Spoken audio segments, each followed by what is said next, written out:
ठीक है, आज का जो हमारा टॉपिक रहेगा वो बंगाल विभाजन रहेगा। राष्ट्रीय आंदोलन को आज हम थोड़ा सा शुरू करने की मैं कोशिश करूंगी। उसमें बंगाल विभाजन एक मुख्य पॉइंट है जिससे एग्जाम में क्वेश्चन पुटअप होते हैं। ठीक है, बाकी पहले कुछ बेसिक चीजें भी हम क्लियर करते चलेंगे।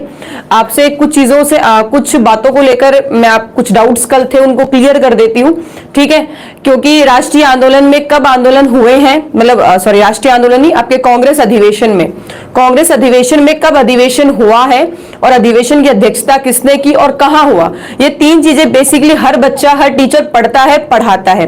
बट मैंने कुछ नया करने की कोशिश की, उसमें थोड़ी सी मैंने गड़बड़ कर दी, इसके लिए मैं माफी चाहती हूँ।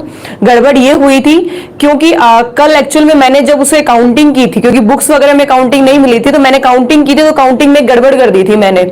1908 और 1907 में जो अधिवेशन हुआ था 7 और 8 में, तो 1907 और 8 का जो अधिवेशन था उसको मैंने एक साथ ही काउंट कर लिया था बाई चांस, क्योंकि उसमें जो अध्यक्ष था वो एक ही था, राज बिहारी घोष।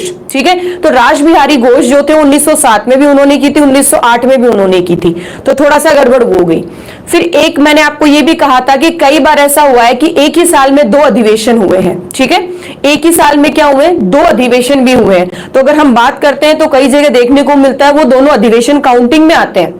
ठीक है, वो दोनों अधिवेशन क्या होते हैं, काउंटिंग में आते हैं। तो उन सभी अधिवेशन की इस त्रुटियों को ध्यान में रखते हुए, क्योंकि जब मैंने कैलकुलेशन किया तो पहले तो गड़बड़ ये कर दी कि राज बिहारी बोस जो थे उन्होंने क्या किया था 1907 में और 1908 में वही अध्यक्ष थे, राज बिहारी घोष जो थे वही अध्यक्ष थे। इसको गलती से मैंने एक ही काउंटिंग में ले लिया था। दूसरा मैंने गलती ये कर दी कि 1918 में 2 बार अधिवेशन हुआ तो उन दोनों को काउंट करना पड़ेगा। 1920 में 2 बार अधिवेशन हुआ, उनको भी 2 काउंट करना पड़ेगा। और 1923 में जो 2 बार अधिवेशन हुआ है, एक ही साल में दो अधिवेशन हुए, उन दोनों को काउंट करना पड़ेगा। तो ये एक छोटा सा मिस्टेक रह गई थी कल की क्लास में, जिसमें मैं नहीं चाहती कि मेरा बच्चा कोई भी परेशान हो, इसलिए मैं इस क्लास में आपको करेक्शन करवा रही हूँ। कल हमने कुछ चीजें पढ़ी थी, जैसे कि 1911 कलकत्ता में जो आपका अधिवेशन हुआ था वो मैंने आपको 26वां बताया था, वो होगा 27वां। ठीक है, पहला करेक्शन ये कर लेना, क्योंकि मैंने जैसे कि बता रही हूँ ना यही गड़बड़ कर ली थी। 1907 से पहले तो सही था 21, 22, 23, उसके बाद में 1908 में मैंने गलती से इसको 23 ही लिख दिया था, क्योंकि मैंने बताऊं ना किताबों में क्या होता है सीक्वेंस लिखा हुआ नहीं मिलता, इसलिए ये मेरी मिस्टेक थी। ये क्या होगा 27वां होगा। एनी बेसेंट मैंने आपको बताया था 32 साल की है, तो आपको क्या करना है अब एनी बेसेंट को कितना करना है 33 साल की करनी है। ठीक है ना, एनी बेसेंट को 1 साल और बढ़ा देना है आपको, और इसकी आयु कितनी कर देनी है 33 कर देनी है। 1924 में जो महात्मा गांधी वाला बताया था वो मैंने 39 बताया था, ये कितना हो गया 43 हो गया। ठीक है ना, और सरोजनी नायडू वाला जो कानपुर में हुआ था वो 44 हो गया है। आपके 1940 में जो सबसे ज्यादा लंबे समय तक चला था अधिवेशन, मतलब जो कांग्रेस की अध्यक्षता करने वाला व्यक्ति, उसका जो अधिवेशन था वो कौन सा था 57 था। और टोटल अधिवेशन मैंने कल 56 बताए थे ना, वो मेरी काउंटिंग में 56 थे। अगर हम देखें तो वैसे 57 थे, और 118 मतलब 1918 में एक और हुआ था उसको जोड़ लो, 1920 में एक और हुआ था उसको जोड़ लो, और 1923 में एक और हुआ था जोड़ लो। तो हम बात करते हैं तो 1950 तक अगर हम बात करें तो आपके टोटल अधिवेशन जो है वो कितने हो गए 70 हो गए। ठीक है, टोटल अधिवेशन कितने हो गए 70 हो गए। बात यहां तक क्लियर होती है।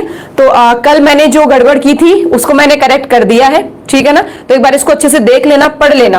ये जो सीक्वेंस थी ना इसमें गड़बड़ था, बाकी सारा सही था, कोई दिक्कत नहीं है। केवल ये जो सीक्वेंस जो फिगर मैंने आपको बताए थे कि भाई 33वां है, 40वां है, 45वां है, इसमें थोड़ा बहुत कंफ्यूजन, मतलब मैंने गलती से काउंटिंग में गलती कर दी थी। अभी मत कहना मैम काउंटिंग में भी गड़बड़ हो गई, तभी तो मैं कहती हूँ मेरा मैथ से 36 का आंकड़ा है।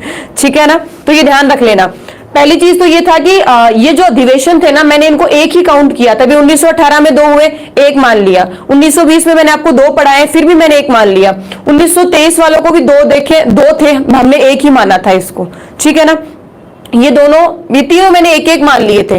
जबकि ये कहा जाता है कि जब अधिवेशन हुए हैं साल में हो उससे फर्क नहीं पड़ता, पर अगर अधिवेशन हुए तो काउंटिंग में आने चाहिए। तो यहाँ 3 एक्स्ट्रा काउंट हो गए, प्लस 1 मैंने इन दोनों में राज बिहारी बोस अध्यक्ष थे तो गलती से मैंने इसको 1 ही मान लिया था। तो इनको जोड़कर हमारे टोटल अधिवेशन कितने हो गए 70 हो गए। और उनकी साउंड प्रॉब्लम, साउंड ठीक है, ठीक है ना, साउंड ठीक है ना, आवाज सही आ रही है ना मेरी। तो इसमें करेक्शन इतना करना है, 1911 में जो कलकत्ता में बताया था मैंने, जहां आपके राष्ट्रीय गान गाया गया था, ठीक है, तो राष्ट्रीय गान जब गाया गया था वो कौन सा था, 27वां था, कल 26वां बताया था। प्लीज बच्चों करेक्शन कर लेना, मैं नहीं चाहती कि मेरे कारण आपको कुछ भी गलत इंफॉर्मेशन जाए, बाकी मनुष्य सब है, आप भी हैं, मैं भी हूं, गलतियां सबसे होती है। चलो 1917 में एनी बेसेंट कलकत्ता, ये मैंने आपको बताया था एनी बेसेंट 32 साल की है, आपको क्या करना है 33 साल की करना है, उसको 1 साल और बढ़ा देना उसका। 1924 में महात्मा गांधी जो था उनका मैंने 39 बताया था कल, आज मैं बता रही हूं 43 होगा, वो कितना होगा 43 होगा। सरोजिनी नायडू ने जब कांग्रेस के अधिवेशन की अध्यक्षता की थी वो कौन सा था, 44वां था, और जो सबसे बड़ा था वो कौन सा था 57, और टोटल 1950 तक कितने हो गए, ठीक है ना, 1950 तक कितने हो गए 70 हो चुके हैं। तो ये कल वाली बात का मैंने आज करेक्शन कर दिया है। आगे हम पढ़ते हैं, देखो हमारा आज का जो टॉपिक है उसको शुरू करते हैं। कल के अधिवेशन मैंने देखा था, बच्चे अभी क्लास में लगे हुए थे, सब डिस्कस कर रहे थे कब कौन सा अधिवेशन हुआ। टेंशन मत लो, मौका मिलेगा तो कभी क्वेश्चंस एक साथ में पूछ लेंगे आपसे, कितने अधिवेशन याद हुए या नहीं हुए।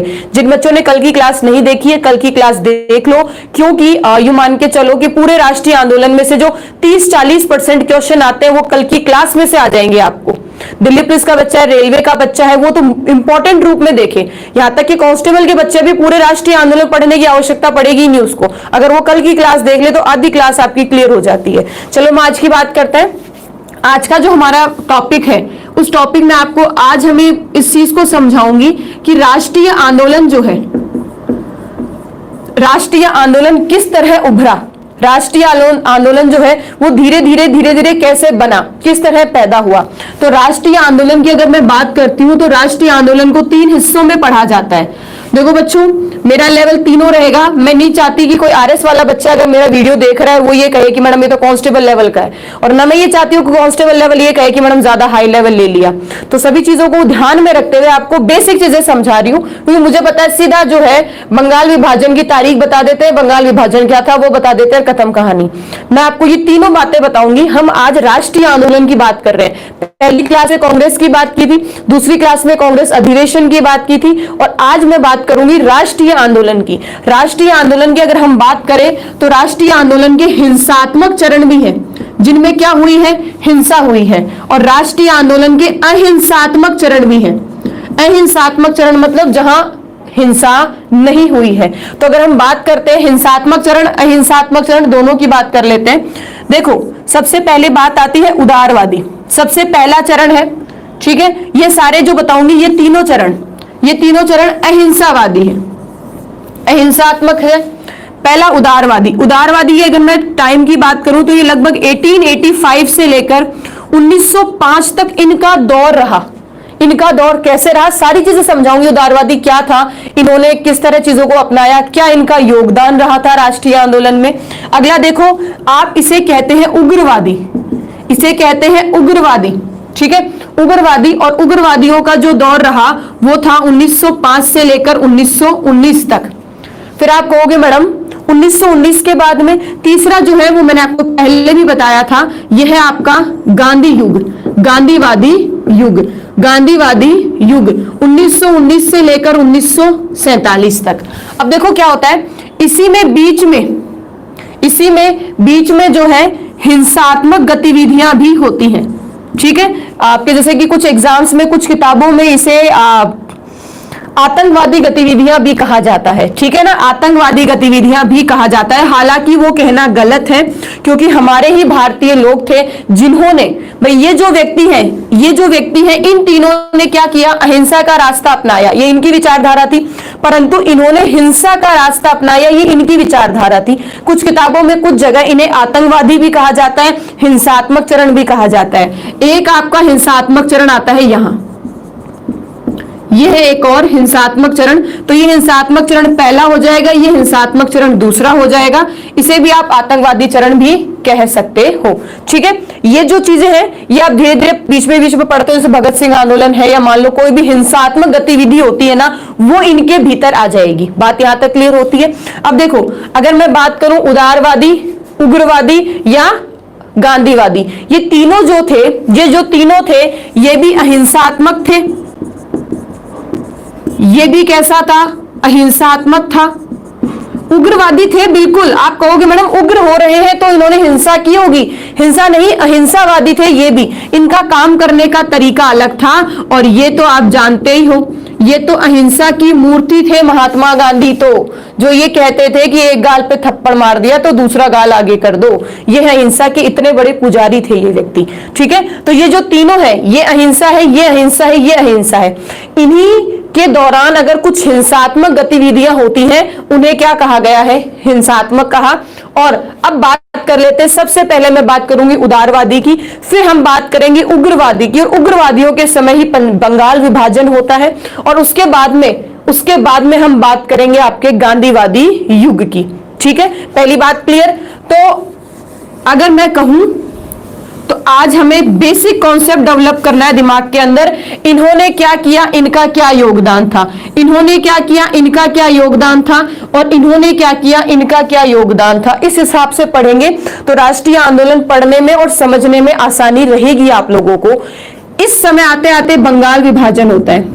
इनके समय कुछ विशेष नहीं होता है, ठीक है ना, कुछ विशेष नहीं होता है। और इनके समय तो आपको बहुत सारे आंदोलन, बहुत सारे प्रदर्शन, बहुत कुछ पढ़ना पड़ेगा। ठीक है, अब देखो, सबसे पहले मैं उदारवादी को ले लेती हूं, फिर हम उग्रवादी की बात करेंगे, फिर हम बंगाल विभाजन की बात करेंगे। तो इस राष्ट्रीय आंदोलन के इस हिस्से में आज हम पढ़ेंगे उदारवादी क्या किया, किस तरह वो पैदा हुए। ठीक है, तो हमारा जो टॉपिक है वो राष्ट्रीय आंदोलन, और राष्ट्रीय आंदोलन में हम आज जो चर्चा करेंगे वो किसकी करेंगे? उदारवादी। अभी जो किसकी बात करेंगे? उदारवादी। उदारवादी का मतलब आप समझ गए, नरमपंथी। ठीक है, नरमपंथी, जिनको गुस्सा नहीं आता, उदारता इनकी मांगों में, इनकी मांगों को मांगने का तरीका या मांगों के जो साधन थे वो सभी के सभी क्या थे? उदार थे। ठीक है, ये सबसे पहला चरण था। अगर हम बात करते हैं प्रथम चरण, ये राष्ट्रीय आंदोलन का सबसे पहला चरण था। कभी भी एग्जाम में देखो राष्ट्रीय आंदोलन का सबसे पहला चरण, तो इसका समय आ जाएगा 1885 से लेकर 1905। और सबसे पहले चरण में कौन थे? उदारवादी, या आप इसे कह सकते हो नरमपंथी। ठीक है, अच्छा, इनका काम करने का कार्य का स्वरूप क्या था बच्चों? मैं भी तुम्हें बता चुकी हूं। इनके काम करने का स्वरूप क्या था? अहिंसात्मक, ये हिंसा नहीं करते थे। अच्छा, उदारवादियों में अगर मैं बात करूं तो बड़े प्रमुख नेता बताओ, बड़े बड़े प्रमुख नेता बताओ जिन्होंने उदारवादी इस रूप को, इस स्वरूप को अपनाया, या कह सकते हैं वो व्यक्ति उदारवादी के रूप में जाने जाते हैं, माने जाते हैं। इसमें अगर मैं सबसे पहला व्यक्ति आपको बताऊं तो आपके हैं दादा भाई नारोजी। ठीक है, दादा भाई नारोजी, इसके साथ सुरेंद्र नाथ बैनर्जी, बदरुद्दीन तैयब, फिरोज शाह, गोपाल कृष्ण गोखले। ठीक है, ये मैंने कुछ प्रमुख नेता बताए हैं, इनमें और भी बहुत सारे थे, ऐसी बात नहीं है बच्चों, मैंने कुछ ही प्रमुख नेता बताए हैं। ये कुछ प्रमुख नेता थे जो किसमें आते थे? उदारवादी में। ये किसमें आएंगे? आपके नरमपंथी। देखो स्टार्टिंग में जो भी कांग्रेस के अधिवेशन हुए उन सब में यही थे, कभी ये बन रहे हैं, कभी ये बन रहे हैं, कभी ये बन रहे हैं, कभी ये बन रहे हैं, कभी ये बन रहे हैं। स्टार्टिंग के दौर में यही बने हैं, बात समझो। जिस तरह जब तुम उग्रवादी पढ़ोगे तो वहां लाल पाल पढ़ेंगे ना, वैसे यहाँ ये नेता जो है, ये प्रमुख जो है वो उदारवादी नेताओं में आते हैं। बात यहां तक क्लियर होती है? ये चीजें यहां तक क्लियर? अच्छा, अब अगला पॉइंट मैं इसी में डिस्कस करूंगी। अगला बिंदु ये है कि ये उदारवादी क्यों थे, मुझे बताओ, ये उदारवादी क्यों थे, इन्हें उदारवादी क्यों कहा गया? तो इन्हें उदारवादी कहने के पीछे 3 बड़े कारण थे। ये उदारवादी क्यों थे बताओ? देखो, आपको हर कोई टीचर यही कहेगा उदारवादी उग्रवादी, ठीक है, इतना कहकर बता देगा। उग्रवादी क्यों थे, उदारवादी क्यों थे? इन्हें उदारवादी क्यों कहा गया? उदार थे। अरे कैसे थे उदार? राष्ट्रीय आंदोलन में इन्होंने क्या उदारता दिखाई? क्या इन्होंने नरमपंथी व्यवस्थाओं को अपनाया? क्या था ऐसे? ठीक है ना। अब देखो अगली बात हम करते हैं, तो इसमें सबसे पहला हिस्सा अगर हम इसकी बात करते हैं तो ये थी मांग।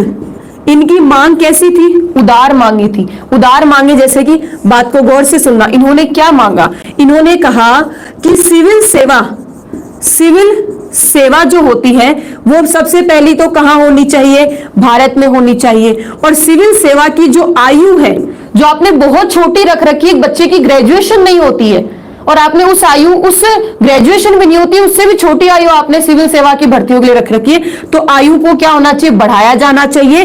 और एग्जाम को कहां करानी, भारत में कराओ, इंग्लैंड में मत कराओ। अच्छा, दूसरी मांग क्या थी, दूसरी मांग इन्होंने ये कहा था कि जो वायसराय है, वायसराय की जो कार्यकारिणी परिषद है, ठीक है, कार्यकारिणी परिषद है, इस कार्यकारिणी परिषद में भी भारतीयों को शामिल किया जाए।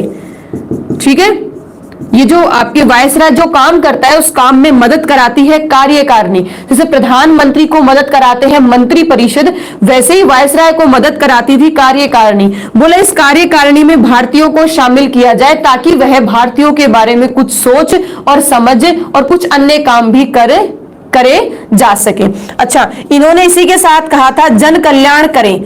जन कल्याण कैसे करें, सामंतों और महंत जो थे, जागीरदार थे, जो महंत थे, उनसे किसानों की जमीनों को छुड़ाया जाए और किसानों को वापस दिया जाए, किसानों की स्थिति में सुधार किया जाए। इन्होंने किसकी बात की थी, किसानों की स्थिति में क्या की जाए, सुधार की जाए। तो मेरे बच्चों ध्यान से सुनना, इस बात को ध्यान से सुनना। इनकी जो ये नीतियां थी, इनकी जो मांगे थी, बड़ी उदार मांगे थी। उदार थी मतलब आप ऐसा ना करके ऐसा कर लो, ठीक है, आपको ऐसा करना चाहिए, ऐसा करना चाहिए। इनकी मांगे बहुत उदार थी। दूसरी बात, मांगने का साधन कैसे था, ये मांगते कैसे थे, अंग्रेजों से जब ये कोई मांग रखते थे तो कैसे रखते थे, ध्यान से सुनना। उग्रवादी प्रदर्शन करते थे, आंदोलन करते थे। क्या करते थे, प्रदर्शन करते थे, आंदोलन करते थे, वो उग्रवादी थे। ये प्रदर्शन नहीं करते, ये आंदोलन नहीं करते, ये क्या करते, ये अपनी मांगों का साधन, सबसे पहली बात प्रार्थना पत्र करते। अगर इन्हें लगता कि कुछ भी गलत हो रहा है तो प्रार्थना पत्र लिखते। फिर क्या लिखते, शपथ पत्र लिखते। फिर भी काम नहीं होता तो स्मरण पत्र लिखते। ठीक है, आप सोचो कितना संयम था इन लोगों में। ये क्या करते थे, जब इन्हें कुछ ऐसा लगता था कि हमारी ये मांगे हैं, हमारी ये स्वरूप है, हम ये बात कहना चाहते हैं, हमारी मांगों को देखा जाए, इन पर सोचा जाए, विचार किया जाए, वो मांगे एक पत्र में लिखी जाती। ठीक है, सबसे पहले अगर मैंने ये कहा कि सिविल सेवाओं में आयु को बढ़ाना चाहिए, मैंने क्या लिखा, पत्र लिखा। मान लो उस पर कोई प्रतिक्रिया नहीं हुई तो मैंने क्या लिखा, शपथ पत्र लिखा। शपथ पत्र पे भी कोई प्रतिक्रिया नहीं हुई तो मैंने स्मरण पत्र लिखा। उस पर भी कोई प्रतिक्रिया नहीं हुई तो प्रतिनिधि मंडल भेजा जाता था। क्या भेजा जाता था, प्रतिनिधि मंडल भेजा जाता था। मतलब कुछ लोग जो थे उन्हें चुनकर उनके पास भेजा जाता था जो अपनी बात को रख सके। फिर भी अंग्रेज मानते तो उनकी मर्जी, न मानते तो उनकी मर्जी। ठीक है, सोचो, उग्रवादी तभी तो कहते थे कि उदारवादी जो है वो अंग्रेजों से भीख मांगते हैं। ठीक है, अंग्रेजों की इच्छा हुई तो 1 रुपए दे देंगे, नहीं हुई तो नहीं देंगे, दुत्कार देंगे। एक तरह से भीख मांगते थे। जो हमारा हक है वो एक तरह से अंग्रेज हमें भीख के रूप में देते थे। क्यों, क्योंकि ये भीख की तरह ही इसे मांगते थे। ये उनकी विचारधारा थी। बात सोचो कितना संयम था इन व्यक्तियों में, कितना संयम। नहीं मानी, फिर नहीं मानी, फिर नहीं मानी, फिर नहीं मानी, और अंततः ये फिर कोशिश करते थे, कुछ नए तरीके से प्रयास करते थे। रुकने वाले तो ये भी नहीं थे। अच्छा, अगली बात ध्यान से सुनना, इनके वैचारिक सिद्धांत क्या थे, ये क्या सोचते थे। उदारवादी जो थे, जैसे कि दादा भाई नारोजी की मैं बात कर लेती हूं, उदारवादी थे। एस.एन. बैनर्जी, सुरेंद्र नाथ बैनर्जी जो है, उन्होंने कांग्रेस को बनाने में बहुत बड़ी मदद की थी। ए.ओ. ह्यूम की, अंग्रेजों की मदद की थी। इसके पीछे कारण क्या था बच्चों, अगर हम बात करें तो वैचारिक सिद्धांतों में अगर हम बात करते हैं तो वैचारिक सिद्धांतों में आपके यहाँ मैंने कहा था ना, दादा भाई नारोजी जो है वो, उन्होंने विदेश में अपनी शिक्षा प्राप्त की थी और उन्हें वहां ऑफर भी मिला था कि आप चाहे तो यहां पढ़ाएं, परंतु उन्होंने मना कर दिया था। और दादा भाई जो नारोजी थे, उन्होंने ब्रिटेन में, इंग्लैंड में इतना अच्छा शासन देखा, उन्हें यह लगा कि अगर ब्रिटेन में इतना अच्छा शासन है और यही शासन अगर भारत में लागू हो जाए तो वह हमारे भारत के भी वारे न्यारे हो जाएंगे। तो आपके यहाँ दादा भाई नारोजी ने ब्रिटेन का एक रूप देखा था इंग्लैंड में। ब्रिटेन आपके जो ब्रिटेन थे, इंग्लैंड के जो आपके जो कह सकते हैं नेता वगैरह थे, इनका एक रूप देखा था। ब्रिटेन की एक शासन प्रणाली देखी थी उन्होंने इंग्लैंड में। उन्होंने सोचा क्यों ना यहां भी इसी चीज पर अपनाया जाए। तो उन्होंने क्या किया, ब्रिटिश न्यायप्रियता पर इनको बड़ा विश्वास था। इन्हें ये पता था कि भाई हमारे यहाँ जो राजा महाराजा थे पहले, वो न्याय करते थे अपनी मर्जी से। वो न्याय कैसे करते? अपनी मर्जी से करते थे। परंतु ब्रिटेन में न्याय होता है सबूतों, तथ्यों और सभी बातों को ध्यान में रखते हुए। तो दादा भाई नारोजी या जो उदारवादी जो नेता थे, उन्हें न्याय, ब्रिटेन की जो न्याय प्रियता थी उस पर बहुत बड़ा विश्वास था कि ब्रिटेन में न्याय जो है वो सही आधार पर, सही मायनों में रखा और दिया जाता है। वैसा ही न्याय जो है वो भारत में भी किया जाना चाहिए। ठीक है। दूसरी इन्होंने कहा था कि मांगे जो है वो संवैधानिक, ठीक है, संवैधानिक रूप में, संवैधानिक तरीके से उन मांगों को रखना चाहिए। मतलब संविधान के रास्ते पर चलते हुए मांगों को रखो। और हमारे यहां भाई लड़ाई झगड़ा कर वसूलना ये सब नहीं, हमारा मेन मुद्दा होना चाहिए कि अंग्रेजों द्वारा हमारे यहां जो संवैधानिक रूप में जो नीति लागू की गई है, अगर उस संवैधानिक नीति में कोई गड़बड़ है तो उस संवैधानिक नीति को सुधारने के लिए हम उन्हें पत्र लिखे, उन्हें मांग, उनके सामने हम क्या रखें? हमारी मांगे रखें। तो दोनों बातों को समझ गए। उदारवादी जो थे वो उदारवादी क्यों थे? उन्हें उदारवादी क्यों कहा गया, क्यों माना गया? क्योंकि उनकी मांगे भी उदार थी, उनकी मांगे भी उदार थी, उनके मांगने का साधन भी उदार था, बड़े प्यार से मांगते थे। ठीक है। यहां तक कि उनके जो विचार थे वो भी ब्रिटिश शासन को लागू करने के, और ब्रिटिश शासन पे बड़ा विश्वास था उन लोगों को कि अंग्रेज जो है वो चलो ठीक है कुछ बुरे काम भी करते हैं परंतु उनमें सुधार किया जा सकता है। मतलब ये लोग नहीं करते थे कि भाई अंग्रेज जाओ, अंग्रेजों को चले जाना चाहिए, ये नहीं कहते थे, पर ये कहते थे अंग्रेजों ने यहाँ जो सिस्टम बनाया उसमें सुधार कर लो ना, जरूरत ही कहाँ है किसी को भेजने की। अगर जिस तरह ब्रिटिश शासन इंग्लैंड में चलता है, अगर वैसा ही ब्रिटिश शासन भारत में चलेगा तो इंग्लैंड ने इतना विकास किया तो भारत भी करेगा विकास। परंतु उन्हें थोड़ी ना पता है कि वो जिनसे इतना प्यार से मांग रहे हैं वो देने वाले थोड़ी ना इतनी आसानी से। चलो यहां बात क्लियर होती है। ठीक है। ये थे आपके उदारवादी जो है वो उदारवादी क्यों कहलाए। अब बात आती है कि मैडम इनसे क्या होता है? मांगे रखी, इतने आसान तरीके से मांग रहे हैं और ये उनके विचार है। मतलब इन विचारों से ऐसा लगता है कि उदारवादी जो है वो ब्रिटिश शासन में विश्वास रखते हैं, उनकी न्याय प्रियता में विश्वास रखते हैं, उनके संवैधानिक नीतियों में विश्वास रखते हैं, उनमें सुधार करने में भी विश्वास रखते हैं। जैसे कोई व्यक्ति नहीं होता क्या, वो ये नहीं सोचता कि भाई मैं जो है इस महिला या इस पुरुष या इस व्यक्ति में सुधार कर सकता हूं, ये उसको विश्वास होता है ना। भाई मैं एक सिंपल सी बात बताऊं, जैसे कि आप में अगर मैं कोई सुधार करना चाहूं, अगर मैं आप में कोई सुधार करना चाहूं तो मैं आपसे केवल एक उम्मीद कर सकती हूं कि भाई हाँ ये सुधर जाएंगे, ये मैं मानती हूं, मुझे विश्वास है कि मैं तुम्हें सुधार दूंगी, परंतु सुधरना तो तुम्हारे हाथ में ही है ना। तो यहां यही बात थी, हमारे लोगों को विश्वास था कि हम सुधार देंगे, परंतु सुधारना या सुधरना तो अंग्रेजों को था। वो सुधरे तो सुधरे वरना मैं भी सुधरे। आपके ये जो उदारवादी व्यक्ति थे इनका योगदान क्या रहा, राष्ट्रीय आंदोलन में इनका क्या योगदान रहा? तो मेरी बात को सुनना, आपको इन बातों को सुनकर यूं लगा होगा कि मैडम ये जो व्यक्ति है, ठीक है, ये जो व्यक्ति है इन्होंने कुछ किया ही नहीं होगा। ऐसा नहीं बेटा, इन्होंने कुछ किया नहीं, ऐसा हो नहीं सकता। इन्होंने क्या किया, इनके योगदान देखना। उदारवादी जो है इनके योगदान की अगर मैं बात करूं, ठीक है, इनके अगर योगदान की बात करूं तो सबसे पहला योगदान यही है, राष्ट्रीय आंदोलन की नींव रखने वाले व्यक्ति यही थे। गौर से सुनना, राष्ट्रीय आंदोलन की नींव रखने वाले व्यक्ति यही थे, इनके पीछे ही नींव रखी गई थी। गौर से सुनना, आपके यहां अगर मैं एक बात को समझाऊं, गौर से सुनना, अगर आपके यहाँ राष्ट्रीय आंदोलन में जैसे कांग्रेस बनी, बात को गौर से सुनना, कांग्रेस बनी और कांग्रेस बनते ही अगर कांग्रेस में पहला अधिवेशन होता, दूसरा अधिवेशन होता और उस अधिवेशन के अंदर ही अंग्रेजों से आप ऐसी मांगे रखने लग जाते, अपना उग्र व्यवहार दिखाने लग जाते, आंदोलन करने लग जाते, प्रदर्शन करने लग जाते, तो क्या कांग्रेस का विकास होने देती अंग्रेज? कभी नहीं होने देते। कांग्रेस का विकास जो है वो अगर कांग्रेस जैसे ही बनता, ठीक है, वैसे प्रदर्शन करने लग जाता, आंदोलन करने लग जाता, तो अंग्रेज जो है उस कांग्रेस का विकास कभी नहीं होने देते। ठीक है, उसको पनपने ही नहीं देते, पहले ही उसको खत्म कर देते। परंतु आप गौर से सुनना, ये नरमपंथी व्यक्ति थे, ठीक है, जिन्होंने धीरज रखा और धीरे धीरे कांग्रेस का मजबूत नींव जो है उसको बड़ी मजबूत कर ली, इतनी मजबूत कर ली कि अगर अंग्रेज चाहे तो भी इस कांग्रेस को हिला नहीं पाए।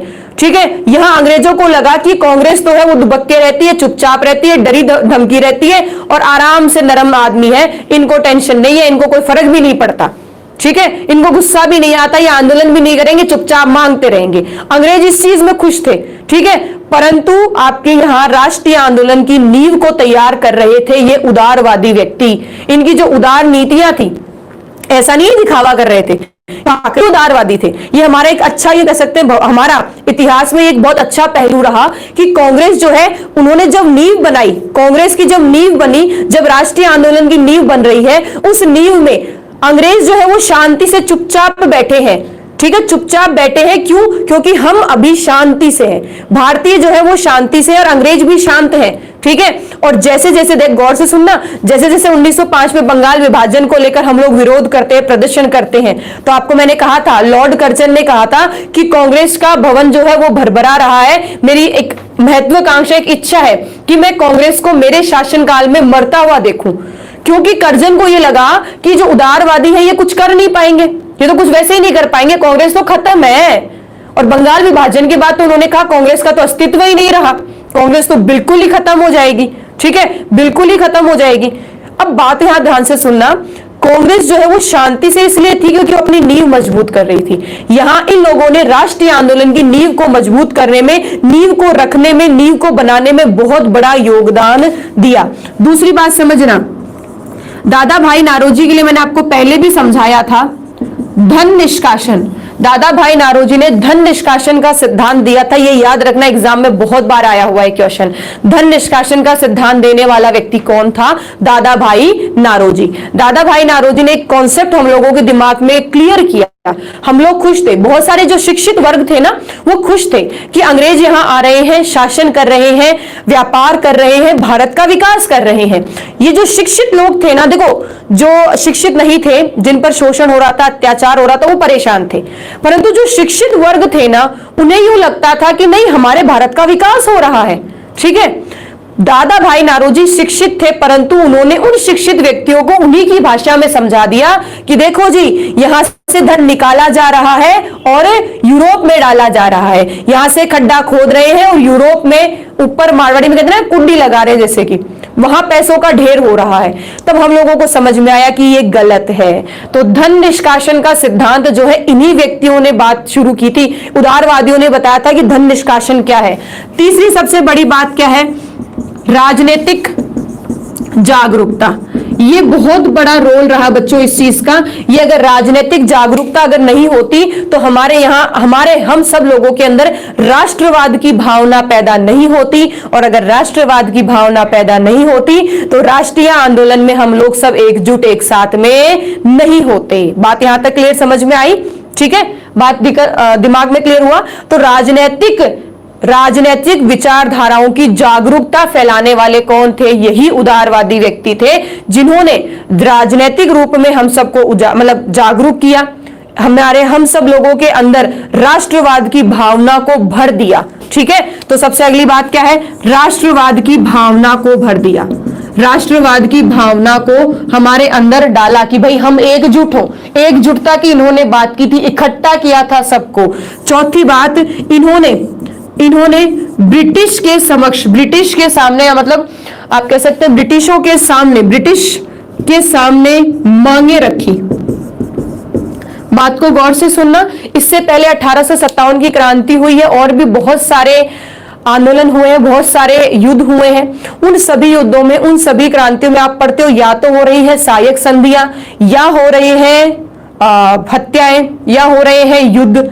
यहां क्या होता है? यहां गौर से सुनना, यहां चुपचाप वो लोग क्या कर रहे हैं? अंग्रेजों से मांग रहे हैं, और अंग्रेज सोच रहे हैं जो मांगते हैं वो भिखारी है, और ठीक है, जो मांगते हैं वो भिखारी है। और अब जो है भारतीय जो है वो अपनी सही औकात पर आ गए, मांग रहे हैं तो हमारी मर्जी होंगी तो देंगे, हमारी मर्जी नहीं होंगी तो नहीं देंगे।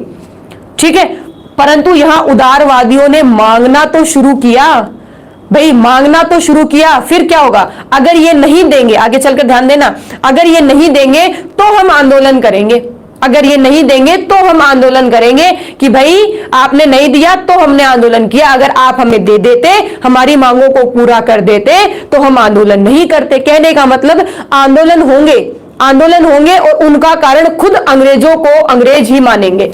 ठीक है, अंग्रेजों को, आंदोलन के कारण अंग्रेजों को खुद को माना जाएगा। क्यों? क्योंकि आपने हमारी मांगों को स्वीकार नहीं किया तो हमने आंदोलन कर लिया। तो अंग्रेज आगे चलकर इस चीज को बहुत ज्यादा ये कह सकते हैं कि कांग्रेस का बनना ये एक तरह से आपके अंग्रेजों के लिए बेनिफिशियल साबित, अंग्रेजों के लिए नहीं हुआ, हमारे लिए ये बेनिफिशियल हुआ, हमारे लिए लाभदायक था। बात यहां तक क्लियर होती है। तो ये थे आपके उदारवादी। अब देखो होता क्या है, उदारवादी जो है वो एक तरह से नींव बना रहे, काम कर रहे हैं, परंतु हुआ क्या, बात को समझना। ये पहला चरण मेरी तरफ से कंप्लीट है। 1885 से लेकर 1905 में 1905 तक की ये बातचीत चल रही थी।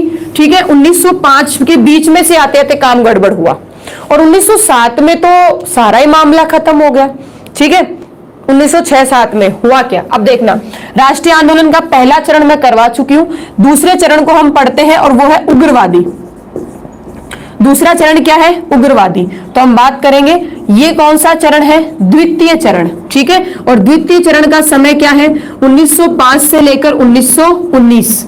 1905 से लेकर 1919। अब बात समझना, उग्रवादी जो थे उनका स्वरूप क्या था, ये किस कॉन्सेप्ट पर काम करते थे? तो बच्चों एक बात हमेशा ध्यान रखना, ये भी अहिंसात्मक रूप में काम करते थे। क्या थे? ये भी अहिंसात्मक रूप में ही काम करते थे, हिंसा नहीं था। देखो बच्चों एक बात मानना, प्रदर्शन है वो हिंसा में नहीं आता, आंदोलन है वो हिंसा में नहीं आता। हिंसा में आता है मारना काटना, जैसे चोरी चोरा का हत्याकांड का जो हुआ था आपके यहाँ, जैसे कि मंगल पांडे को फांसी लगाई थी। क्यों? क्योंकि उन्होंने 2 अंग्रेज अधिकारियों को गोली से मार दिया था। तो ये हिंसा होती है, जहां मार काट होती है उसे हिंसा कहते हैं। प्रदर्शन करना, आंदोलन करना, ये हिंसा में नहीं आता है बेटा, ये हिंसा में कभी भी नहीं आएगा। ठीक है, तो इनकी भी क्या थी, स्वरूप क्या था? अहिंसात्मक ही स्वरूप इनका था। चलो, उग्रवादी जो नेता थे, उग्रवादी नेता कौन कौन थे? उग्रवादी नेता कौन कौन थे? अगर हम उग्रवादी नेताओं की बात करें तो आप सबको बिल्कुल ध्यान रहता है, लाल बाल पाल। मतलब अगर कोई बच्चा नया पढ़ रहा हो तो वो कहेगा मैडम ये क्या है? लाला लाजपत राय,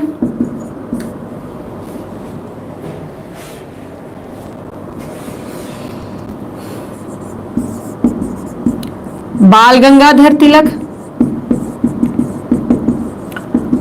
अच्छा, पाल से क्या था बताओ जरा, पाल से क्या था? पाल बताओ, पाल से क्या था? विपिन चंद्र पाल। विपिन चंद्र पाल, विपिन चंद्र पाल। ठीक है, आनंद घोष भी आ जाता है नाम, अगर आपने देखा सुना हो तो आनंद घोष भी आ जाता है। ये कुछ प्रमुख नेता थे जिन्हें हम किस नाम से जानते हैं बच्चों? ठीक है, किस नाम से जानते हैं? उग्रवादी नेताओं के नाम से जानते हैं। ठीक है, उग्रवादी नेताओं के हम नाम से इनको जानते हैं। बात यहां तक क्लियर होती है। तो उग्रवादी दूसरे चरण में आए। अब मैं आगे आपको ये समझाऊंगी। आप ये सोचोगे कि मैडम जब उग्रवादी आए थे तो उदारवादी खत्म हो गए थे क्या? उदारवादी चले गए थे क्या? ऐसा नहीं हुआ था। पहले चरण में तो केवल उदारवादी काम कर रहे हैं। ठीक है, और जब दूसरा चरण हम पढ़ेंगे तो उस दूसरे चरण में उदारवादी प्लस उग्रवादी दोनों काम करेंगे। ठीक है ना, दोनों काम करेंगे। और तीसरे चरण में केवल और केवल गांधी काम करते हैं। हालांकि गांधी भी उदार और उग्र दोनों में शामिल होते हैं। ठीक है, अब देखो होता क्या है, ऐसा नहीं है कि उग्रवादी आए तो उदारवादियों का शासनकाल या उनका काम खत्म हो गया ना, ऐसा नहीं होता है। वो भी काम कर रहे हैं, वो धीरे धीरे क्या करते हैं, वो अंग्रेजों के सामने मांग रख रहे हैं। ठीक है, और यहां उग्रवादी क्या कर रहे हैं, साइड में आंदोलन कर रहे हैं। अभी देखना बंगाल विभाजन में समझाऊंगी दोनों कैसे काम कर रहे हैं एक साथ मिलकर। यहां तक क्लियर होती है बात? ठीक है ना। तो उग्रवादी दूसरे चरण में, इनका स्वरूप भी अहिंसात्मक ही था। तीनों का अहिंसात्मक है, उदारवादी, उग्रवादी और गांधी, तीनों का अहिंसात्मक स्वरूप ही है।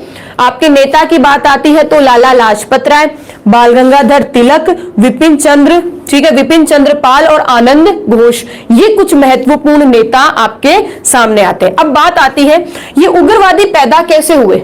ठीक है, इनका उद्भव कैसे हुआ? गौर से सुनना मेरी बात को, उद्भव का कारण गौर करना इस बात पर इसलिए गौर करना है कि भाई जब उदारवादी काम कर रहे हैं, एक बात को सुनना, जब नरमपंथी काम कर रहे हैं, जब ये व्यक्ति काम कर रहे हैं, तो इन्हें पैदा होने की आवश्यकता क्यों पड़ी? क्यों लोग उग्र हुए? क्यों लोगों को लगा कि हमारी मांगों को नरम तरीके से नहीं, थोड़ा गर्म तरीके से रखने की आवश्यकता है? क्यों जरूरत पड़ी हमें? उद्भव के क्या कारण रहे? क्यों जरूरत पड़ी? तो अगर उद्भव के कारण बताऊं, ये पैदा कैसे हुए, मतलब ये उग्रवादी पैदा कैसे हुए, तो सबसे पहले इनके पैदा होने का कारण आप सबको पता है, और वो क्या है? 1905 का बंगाल विभाजन। 1905 का बंगाल विभाजन। बंगाल विभाजन पे आराम से अच्छे से चर्चा करेंगे। क्या नीति रही, क्या षड्यंत्र था, क्या वास्तविक कारण थे बंगाल का विभाजन होने के।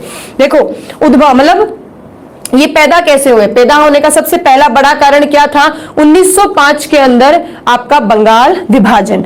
अच्छा, दूसरा इनका जो पैदा होने का कारण था वो था आपके लगभग 1896 से लेकर 1900 में भारत में भयंकर अकाल की स्थिति थी। क्या थी? भयंकर अकाल की स्थिति थी। और इस भयंकर अकाल की स्थिति में अंग्रेजों ने कोई भी टैक्स माफ नहीं किया, कोई भी रियायत नहीं दी, कोई भी हमारा इसमें लाभ नहीं देखा। ठीक है, अंग्रेजों ने हमारा वैसे ही शोषण किया जैसे वो पहले कर रहे थे। करों में किसी भी रूप में हमें मुक्ति नहीं दी, करों में किसी भी रूप में रियायत नहीं दी। एक तरफ तो अकाल, लोग खाने के लिए तरस रहे हैं, और दूसरी तरफ जो है वो अंग्रेज वैसे ही शोषण कर रहे हैं, वैसे ही टैक्स ले रहे हैं। तो इनसे भी इनका गुस्सा उभरा। अरे बोले, ये क्या कर रहे हो? नरम जो है, जो उदारवादी है, वो मांग कर रहे हैं, भाई आप टैक्स माफ कर दो, लोगों के अकाल पड़ा हुआ है। पर बात नहीं मान रही है अंग्रेज। ठीक है, तो इन लोगों ने कहा कि भाई इनसे बात नहीं बनेगी। तो जिन व्यक्तियों को गुस्सा आता है, जैसे मान लो एक क्लास में बैठे बच्चे हैं, आप क्लास में बैठे हो, तो आप में से बहुत सारे बच्चे ऐसे हो सकते हैं जो बड़े शांत प्रिय हो, जिन्हें कोई बात नहीं, अगर मान लो आज मैडम नहीं आ पाई तो कल आ जाएंगी, कोई बात नहीं, कल पढ़ लेंगे, आज हमने जो इतने दिन पढ़ा उसे रिवाइज कर लेंगे। एक वो बच्चे होते हैं। और दूसरी तरफ एक दूसरे बच्चे होंगे, क्लास में बैठे हैं, ठीक है, वो सोचेंगे ठीक है मैडम क्यों नहीं आई, आना चाहिए मैडम को, ये कोई बात थोड़ी ना होती है, हम बात करेंगे। देखो हुआ क्या, क्लास में बैठे हो, एक तरफ बच्चा जो शांति उदारवादी हो कह रहा है कि कोई बात नहीं, और दूसरी तरफ जो बेटा उग्रवादी है वो कह रहा है ऐसे कैसे नहीं आई, मैडम को आना चाहिए, गड़बड़ कर दी मैडम ने, तो ये कोई तरीका थोड़ी ना होता है। तो ये क्या है, ये उग्रवादी बच्चे हो गए। ठीक है ना। तो वैसे ही हुआ क्या, पैदा कैसे हुए, इन्होंने 1905 का बंगाल विभाजन का विरोध किया तो वहां उग्रवादी, फिर इन्होंने जब अकाल की स्थिति देखी तो वहां उग्रवादी, प्लस तीसरा सबसे बड़ा कारण आपका रहा वो था कर्जन। वायसराय कर्जन बंगाल विभाजन के जन्मदाता करता, ठीक है, फूट डालो राज करो की नीति के एक तरफ से साक्षात व्यक्ति थे ये लॉर्ड कर्जन। ठीक है ना। हालांकि 1905 में जैसे बंगाल विभाजन था, बंगाल विभाजन करके ये वापस चले गए थे। ठीक है, इनका शासन जो है वो खत्म हो गया था, ये चले गए थे वापस, परंतु क्या कर सकते हैं, गड़बड़ तो जाते जाते कर ही गए ना। अब देखो लॉर्ड कर्जन जो थे, इनकी जो नीतियां थी, इनके जो कार्य थे, उनसे भी लोग जो है वो ज्यादा खुश नहीं थे। प्रतिक्रियावादी जो थे ये, मतलब हर चीज पर रिएक्शन देना, भारतीयों को नीचा समझना, भारतीयों का शोषण करना, इनकी नीतियां कुछ हद तक ऐसी थी। तो लॉर्ड कर्जन जो थे, इनके कारण भी उग्रवादी व्यक्ति जो है वो पैदा हुए हैं। अच्छा, इसी के साथ देखो और क्या हुआ, आपने अंतरराष्ट्रीय प्रभाव क्या पड़ा। देखो गौर से सुनना मेरी बात को। अंतरराष्ट्रीय प्रभावों में यह प्रभाव रहा कि रूस से जापान ने खुद को स्वतंत्र कर लिया, मतलब रूस को पराजित करके जो है वो जापान जो है वो जीत गया। रूस को पराजित कर दिया, जापान जीत गया। तो सोचो जापान तो आज तो चलो एक शक्तिशाली है, पर उस वक्त छोटा सा देश था, इतना शक्तिशाली नहीं था, रूस सबसे शक्तिशाली था। तो जब छोटे से देश ने खुद को रूस से अलग कर लिया तो हमारे लोगों की आंखें खुली। अरे बोले ये क्या हुआ, रूस जो शक्तिशाली देश के नाम से जाना जाता है, जापान ने उसको हरा दिया। बोले बात तो है, इसका मतलब छोटे आदमियों में ताकत होती है, शक्ति होती है, और इनका जो विरोध करना है, जो गुस्सा करना है, वही आयरलैंड में जो उनका निरंकुशवादी जो शासक था उसे हराकर जनता ने एक संवैधानिक शासन को लागू किया, तो लोगों की वहां आंखें खुली। अरे बोला आयरलैंड में भी ऐसा हुआ है। अच्छा, इसी के साथ में क्या हुआ, इटली को पराजित किया किसने, एक छोटा सा देश था, ठीक है, इथोपिया। ठीक है, आपका इथोपिया एक छोटा सा देश था, इटली को पराजित कर दिया किसने, इथोपिया ने। आपके अफ्रीका, आपके द्वीप के थोड़ा सा पास का छोटा सा एरिया है इथोपिया। इथोपिया छोटा सा क्षेत्र है, उन लोगों ने वहां विद्रोह किया और विद्रोह करके इटली को हरा दिया।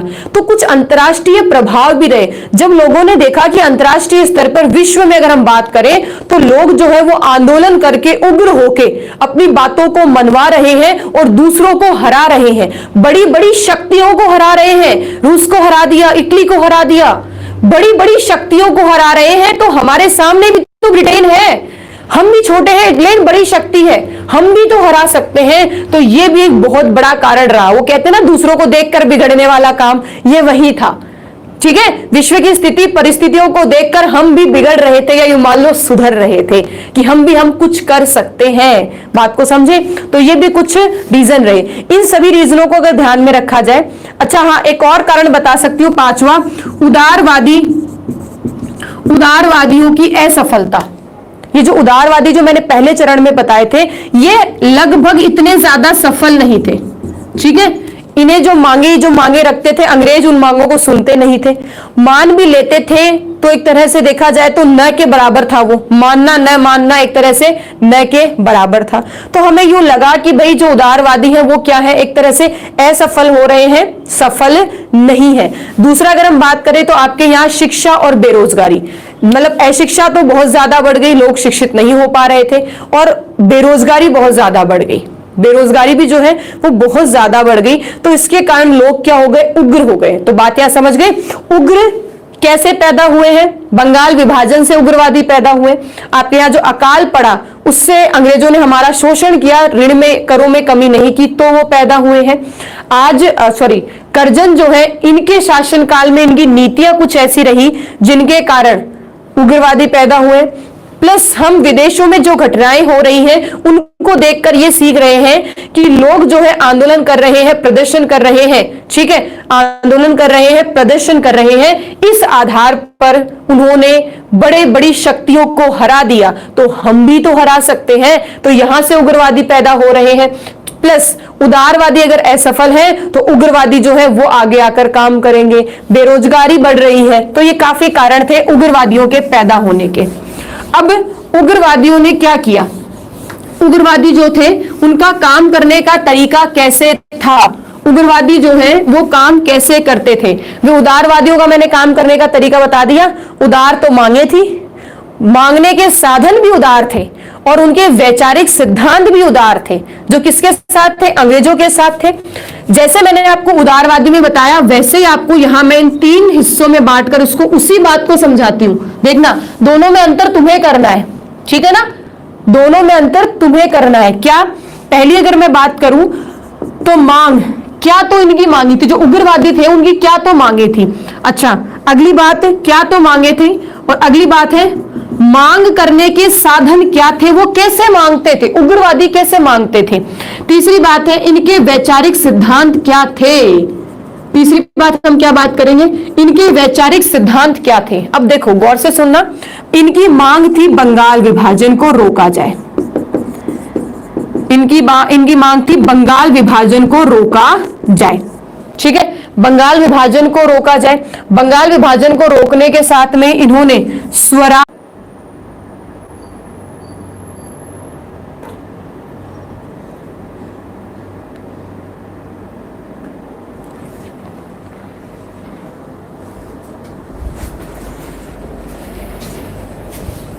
बिल्कुल बिल्कुल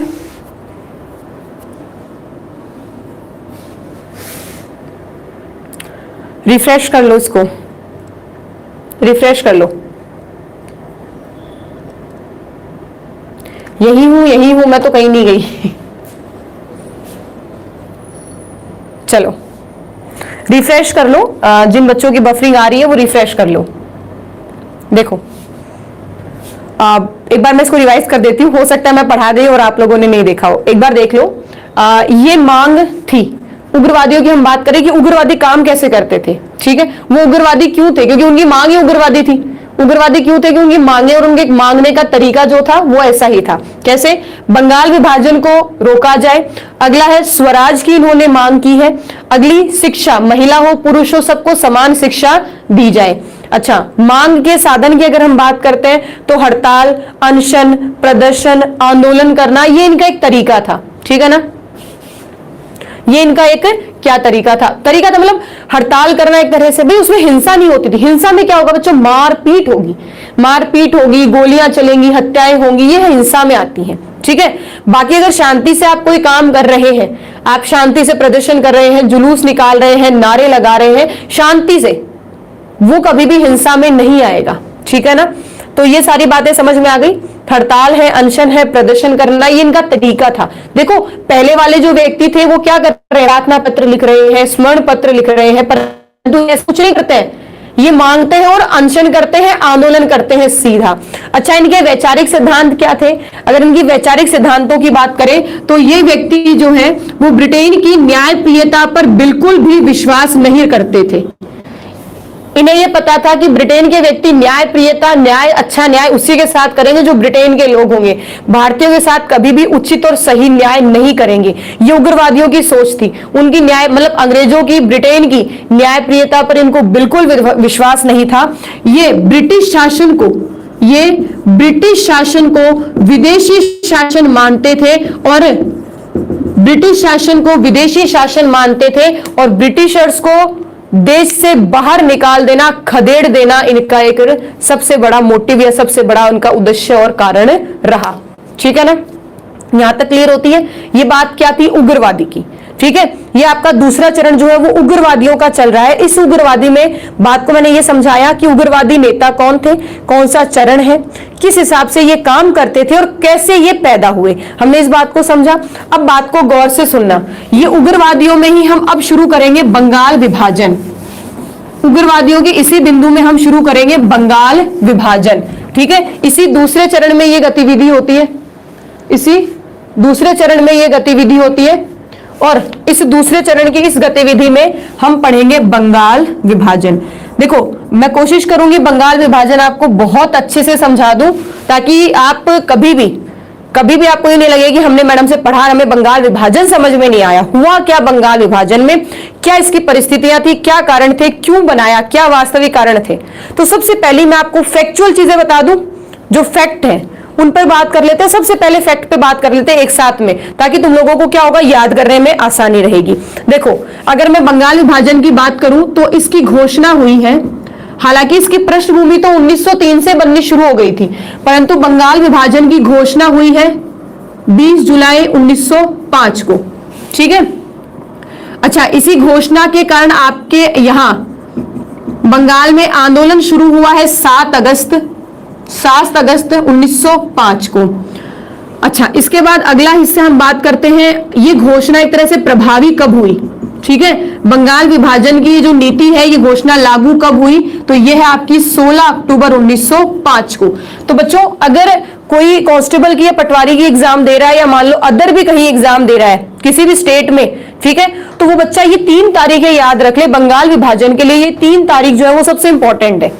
3 तारीख कब बंगाल विभाजन, कब घोषणा, कब हुई घोषणा, कब हुई 20 जुलाई को, आंदोलन कब किया जो आपके बताऊंगी, अभी सारी चीजें डिस्कस करेंगे। ठीक है, और प्रभावी रूप में लागू 16 अक्टूबर 1905 को, 16 अक्टूबर 1905 को। अब बात समझ में आओ, ये तो फैक्ट है। ठीक है, ये तो सारे फैक्ट है बंगाल विभाजन से बात जुड़ी हुई को। अब हुआ क्या बंगाल विभाजन में, हुआ क्या, सारी चीजों को समझेंगे अच्छे से। देखो सबसे पहले मैं बताऊंगी आपको बंगाल के मैप को लेकर। अब आज जो हम बंगाल देखते हैं बेटा, पहले वैसा बंगाल नहीं था। पहले कहती हूँ मैप इतना अच्छा नहीं था बनाती हूँ। अब देखो मैं इस पोर्शन को यूं ले लेती हूँ। ठीक है, ये हम इसकी बंगाल की तरफ की बात करेंगे। अब इस बंगाल की तरफ की बात करेंगे तो अगर हम इस आउटर एरिया को पकड़े तो ये इधर आपका उड़ीसा आ जाएगा, उड़ीसा ले लिया। ठीक है, इससे ऊपर आपको झारखंड मिलेगा, ये आपका झारखंड आ गया, ये आपका बिहार आ गया। ठीक है, ये इधर आपका पश्चिम बंगाल आ गया। अब थोड़ा बहुत ऊपर नीचे चल जाता है मैप में। ठीक है, ये आपका पश्चिम बंगाल आ गया, वेस्ट बंगाल आ गया, और ये इधर ये जो एरिया है ये एरिया आपका आ गया बांग्लादेश, और ये जो एरिया है ये आ गया आपका असम का। ठीक है, तो आप देखो ये जो पूरा एरिया है, ये जो पूरा एरिया है ये लगभग किसमें कवर होता है? पूरा एरिया किसमें कवर होगा? बंगाल में कवर होगा। ये पूरा ध्यान से सुनना। अभी मैंने अभी लेटेस्ट की कंडीशन बनाई है, उड़ीसा, झारखंड, बिहार, उड़ीसा, झारखंड, बिहार और आपका वेस्ट बंगाल, ये पूरा का पूरा बंगाल था। इसको पहले पूरे के पूरे इस क्षेत्र को क्या कहा जाता था बच्चों? बंगाल कहा जाता था। ठीक है, बंगाल कहा जाता था। ये मैप क्लियर हुआ?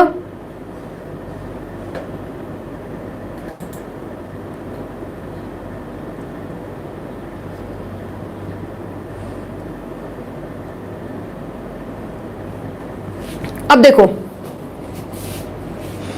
ये पूरा बंगाल था। हुआ क्या इसके साथ में? इसके साथ होना क्या था? सबसे पहले बड़ी बात अगर हम कहें तो क्षेत्र कौन कौन से मिलाए मैंने? बंगाल के अंदर अगर मैं क्षेत्र कवर करूं तो Bengal plus Orissa plus Jharkhand plus Bihar plus Bangladesh, ये आज की स्थिति में बता रही हूं मैं, प्लस असम। ठीक है, ये पूरा क्षेत्र था, ये पूरा का पूरा क्षेत्र बंगाल था। हुआ क्या इसमें? अब बात आती है इसके कुछ जनसंख्या के आंकड़ों पर। जनसंख्या के आंकड़ों पर बात इसलिए आती है क्योंकि आगे चलकर आपको एक बात समझानी है, उसके लिए थोड़ा सा आपके दिमाग में कॉन्सेप्ट क्लियर होना जरूरी होगा। बंगाल के अंदर अगर एनसीईआरटी की बात करूं तो वो लगभग आंकड़े बताते हैं, अगर हम एनसीईआरटी की बात करते हैं तो लगभग ये आंकड़े कहते हैं 7,80,00,000 की बात करते हैं कि बंगाल में जो जनसंख्या थी वो 7,80,00,000 है। आपकी जो स्पेक्ट्रम एक और बुक है, उस स्पेक्ट्रम की बुक में आपकी 2-3 जगह लिखा हुआ है 8 करोड़ और 50 लाख की जनसंख्या। जनसंख्या आपसे कभी नहीं पूछेगा, मस्त रहो, ये मेरा कमिटमेंट है। जनसंख्या बिल्कुल नहीं पूछेगा आपसे। बस एक्चुअल में क्या है कि मैंने दोनों आंकड़े बता दिए, क्योंकि अभी मैं डिफरेंशिएट करके पढ़ाऊंगी ना, आपको एक चीज बतानी है, उसमें जनसंख्या के थोड़े से आंकड़े आपको दिमाग में रहेंगे ना, तो आपको आसानी से समझ में आएगा। यहां तक ठीक है। बंगाल विभाजन करने के पीछे, ठीक है, या जब बंगाल विभाजन हुआ उस वक्त वायसराय कौन था? उस वक्त वायसराय कौन था? इस बंगाल विभाजन का कर्ता धर्ता कौन था? Lord Curzon. कौन था? Lord Curzon. अब देखो लॉर्ड कर्जन ने क्या कहा? लॉर्ड कर्जन ऐसा तो सीधा नहीं कहेगा ना कि भाई मुझे हिंदू मुसलमानों को अलग अलग करना है। ठीक है, उन्होंने ये तो कभी नहीं कहा कि अलग अलग करना। वो क्या करेंगे, उनका तरीका देखना लॉर्ड कर्जन का कहने का। लॉर्ड कर्जन ये कहता है कि इतने बड़े प्रांत को एक प्रांतीय सरकार नहीं संभाल सकती। जैसे घर में औरतों को अलग होना होता है, जैसे मान लो कि घर में औरतों को अलग होना, तो औरत क्या कहती है, भाई इतने घर में है ना 50 आदमी है, मेरे से तो अकेली हम 2 औरतों से तो खाना बनता नहीं है, ठीक है ना, अपना अलग अलग कर लो। भाई मैं अकेली खाना बनाती हूँ, मेरे से काम होगा नहीं, अलग कर लो, अलग अलग घर बांट लो ताकि काम में आराम हो जाए मेरे। तो औरत क्या कहती है, मेरे से, अगर उसे अलग होना होता है तो क्या कहती है, मेरे से इतना काम नहीं होता। वो साफ साफ थोड़ी ना कहे कि मुझे न्यारा होना है। वैसे ही लॉर्ड कर्जन ने साफ साफ ये नहीं कहा कि अगर आप एक साथ रहोगे, एकजुट रहोगे, तो कल को आप इतने बड़े क्षेत्र पर अपना अधिकार कर लोगे। और ये जो था, ये बंगाल था, ये अंग्रेजों के लिए तो एक तरह से संजीवनी बूटी था। इसी के कारण तो वो जी रहे थे। यही तो सबसे बड़ा उनका आय का स्रोत था, सबसे बड़ा क्षेत्रफल यही था, सबसे ज्यादा उनको राजस्व यही से आता था, टैक्स यही से मिलता था।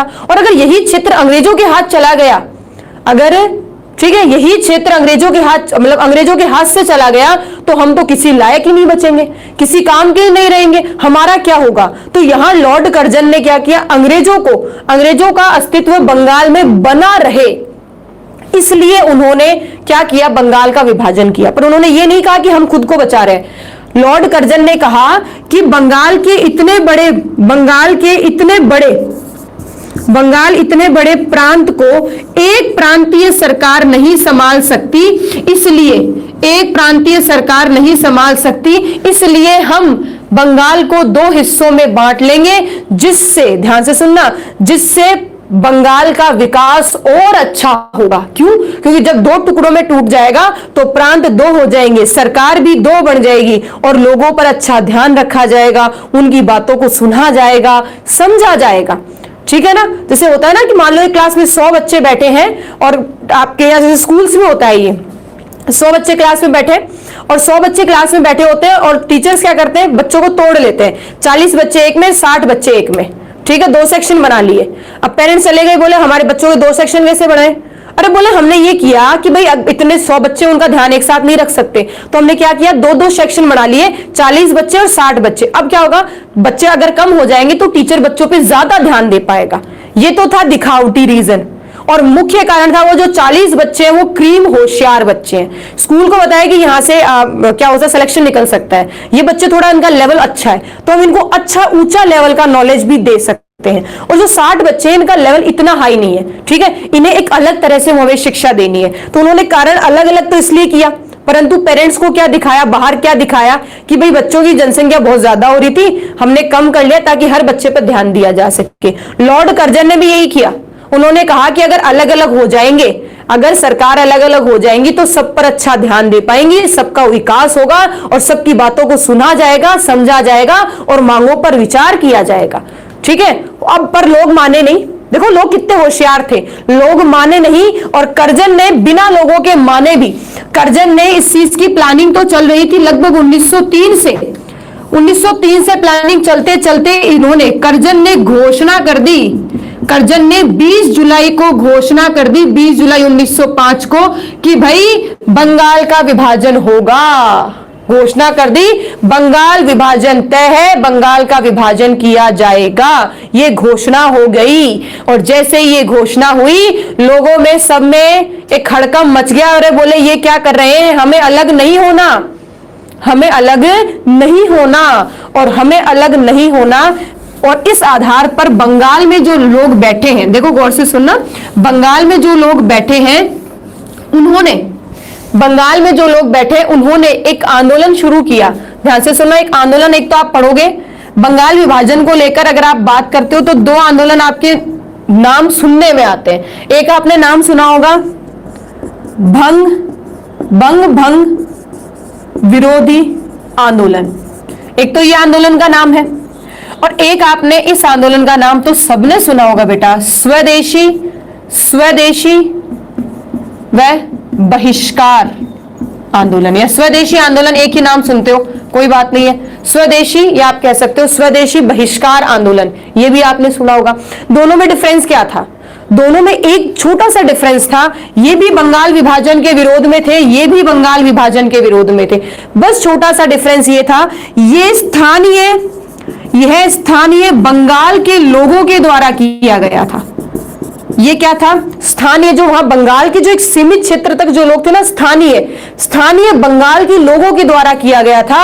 और इस आंदोलन में बंगाल के लोगों के साथ में, बंगाल की आम जनता के साथ में कांग्रेस और कांग्रेस के उग्रवादी जो नेता थे, या कांग्रेस जो थी वो पूरी जुड़ गई थी, उग्रवादी छोड़ो पूरे जुड़ गए थे, उदारवादी उग्रवादी दोनों। इस आंदोलन में बंगाल के लोगों के साथ में कांग्रेस भी जुड़ गई थी, परंतु इस आंदोलन में केवल बंगाल के स्थानीय लोग ही थे। दोनों का डिफरेंस समझ में आ गया? क्योंकि मुझे ये पता है बच्चे इन दोनों का नाम सुनते हैं, कुछ लोग कहते हैं ये एक ही था, ठीक है, छोटा सा डिफरेंस है, छोटा सा। ये विरोध स्थानीय लोगों ने किया था और उसका नाम दिया था भंग, ठीक है, भंग विरोध आंदोलन। और ये आंदोलन जो है ना, इस आंदोलन में बंगाल के लोग और कांग्रेस जो है वो इसके साथ शामिल हो गई थी, इसलिए ये आंदोलन जो है वो राष्ट्रीय आंदोलन में शामिल हो गया था। ठीक है, तो स्वदेशी आंदोलन क्या है, कब ये शुरू हुआ, कहां से ये शुरू हुआ, इसकी बातचीत कर लेते हैं। ठीक है, इसकी बातचीत करने से पहले कुछ चीजें समझा दूं मैं आपको। तो ये बंगाल विभाजन के, ये विरोध के 2 आंदोलन हुए। इस आंदोलन से पहले ना इस विभाजन को एक बार और देख लो, हुआ क्या इस विभाजन में क्या हुआ, क्या किया, क्यों लोगों ने इसका विरोध किया, क्यों अलग होने से मना कर दिया, क्यों किया, ये क्यों का रीजन आपको पता होना चाहिए। बंगाल विभाजन में क्या हुआ, 2 प्रांत बने, ठीक है, एक का नाम रखा इन्होंने पश्चिम बंगाल, ठीक है, और एक का इन्होंने नाम रखा पूर्वी बंगाल। एक का नाम रखा पश्चिमी बंगाल, एक का नाम रखा पूर्वी बंगाल। अब देखो चल रहा है क्या, चलो अब बात को देखो, मैंने इसमें कलर थोड़ा सा चेंज कर लिया। ये जो एरिया है, मोटा मोटा ये समझा रही हूं, ये जो एरिया है, ठीक है, ये एरिया कहलाया पश्चिमी बंगाल, ठीक है, और ये जो एरिया था ये जो एरिया है, ये इधर वाला, ये बांग्लादेश असम का ये क्षेत्र कहलाया पूर्वी बंगाल। ये क्षेत्र क्या कहलाया? पूर्वी बंगाल। समझ में आ गया? तो ये जो मेन एरिया जिसकी हम बात कर रहे हैं ना, ये क्षेत्र, ये मतलब कौन कौन से राज्य बोलो फटाफट? बिहार, उड़ीसा, झारखंड और वेस्ट बंगाल, इनको मिलाकर बनाया पश्चिम बंगाल, इनको मिलाकर बनाया पश्चिम बंगाल। और पूर्वी बंगाल बना किससे?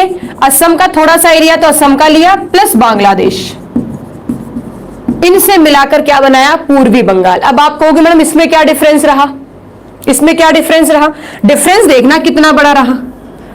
डिफरेंस मैंने आपको बताया, बंगाल में अगर जनसंख्या के आंकड़े, मैं अगर ये मान के चलती हूं, कभी भी जनसंख्या के आंकड़े नहीं आएंगे, मस्त रहो। मैंने बताया किताबों में भी कॉन्फ्लिक्ट है, ठीक है।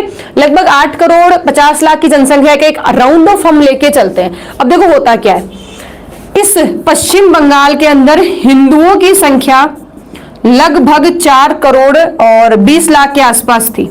हिंदुओं की संख्या कितनी? 4 करोड़ 20 लाख के आसपास, और मुसलमानों की संख्या थी लगभग 90 लाख। एक राउंड ऑफ ये आइडिया है, ठीक है ना, राउंड ऑफ आइडिया 90 लाख। मैं ये क्यों समझा रही हूं, उसके पीछे भी कारण समझ में आएगा तुम लोगों को। बंगाल विभाजन इतने अच्छे से समझा दूंगी कि आपको फिर टेंशन नहीं रहेगी कि बंगाल विभाजन क्या था।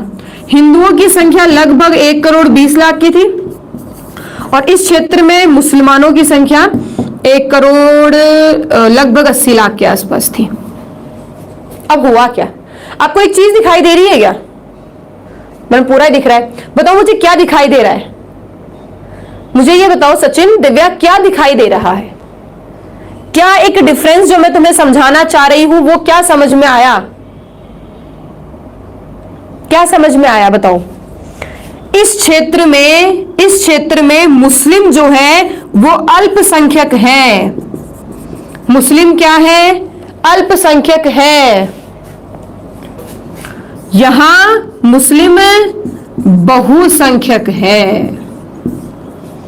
दोनों का डिफरेंस समझ में आ गया? ये कारण था, पता है क्या? ये इसके पीछे सबसे बड़ी यही तो बात थी, यही तो लड़ाई थी। अरे बोले बंटवारा करो तो भी ढंग से करो, ये क्या बंटवारा कर दिया? हिंदू क्षेत्र इधर ज्यादा थे, हिंदू लोग मतलब हिंदू लोग इधर ज्यादा थे तो हिंदुओं को इधर एक साथ सिमटा दिया। इधर मुसलमानों की जनसंख्या ज्यादा थी तो इधर मुसलमानों को उधर सिमटा दिया। तो इससे ये समझ में आ गया कि उन्होंने अब फूट डालो राज करो की नीति का एक प्रत्यक्ष उदाहरण यहां देखने को मिलता है।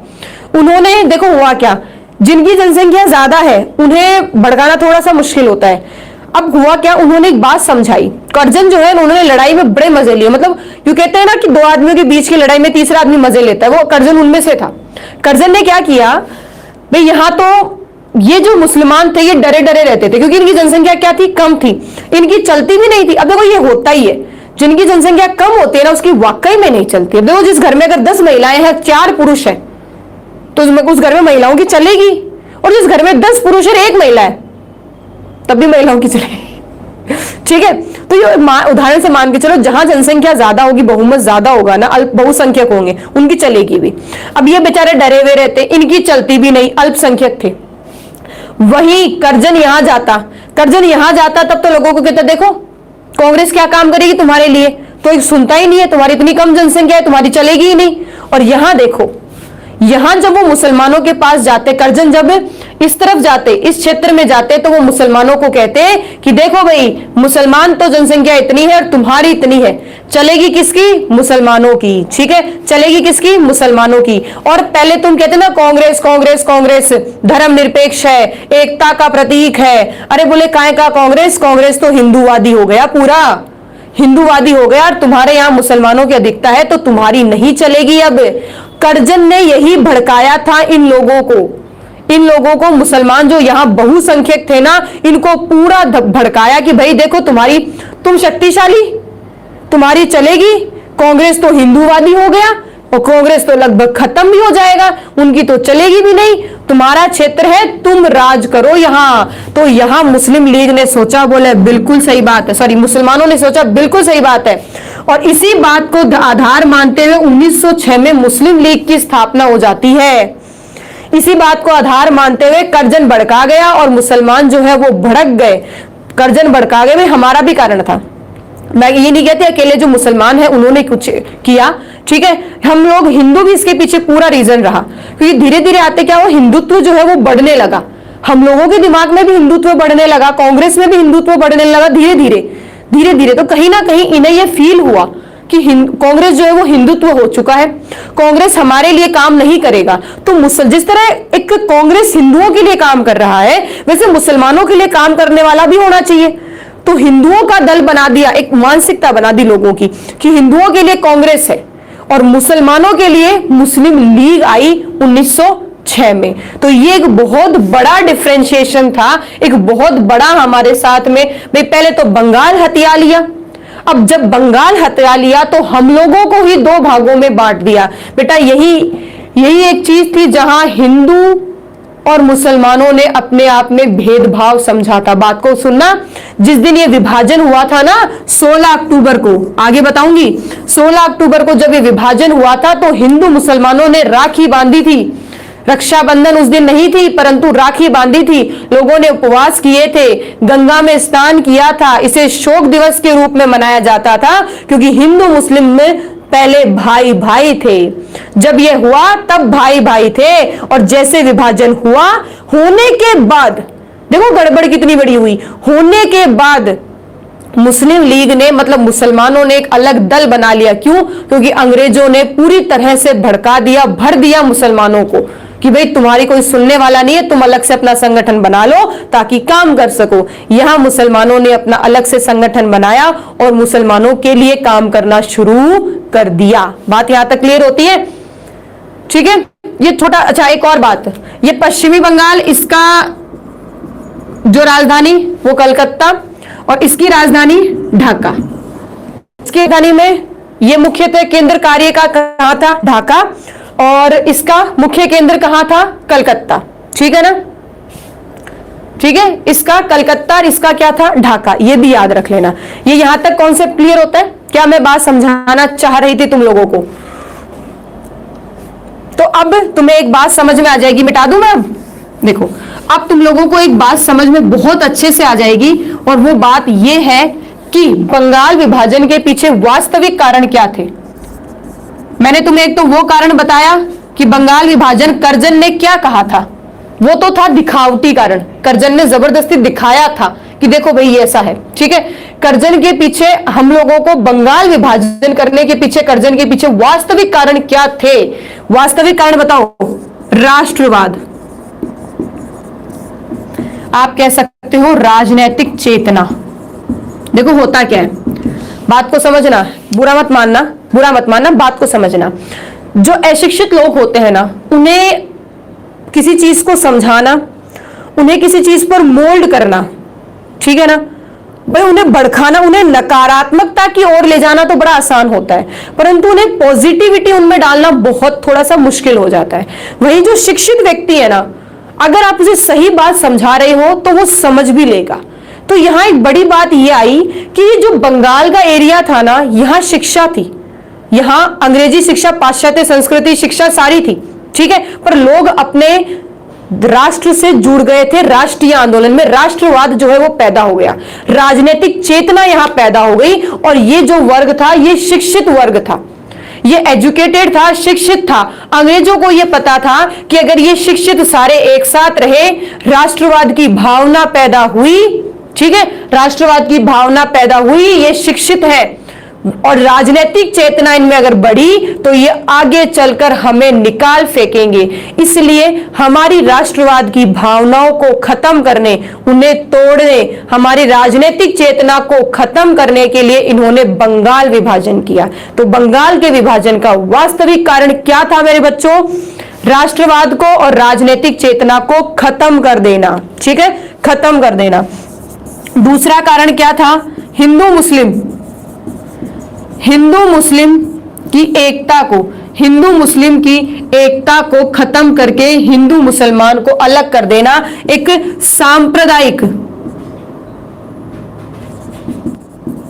सांप्रदायिक विभाजन था। ये बंगाल विभाजन नहीं था, ये सांप्रदायिक विभाजन था। और ये विभाजन होने के बाद में हम सब ने देख भी लिया, ये क्या था, एक सांप्रदायिक विभाजन था। हिंदू मुस्लिम को विभाजन, मतलब हिंदू मुस्लिम को अलग करने के लिए था।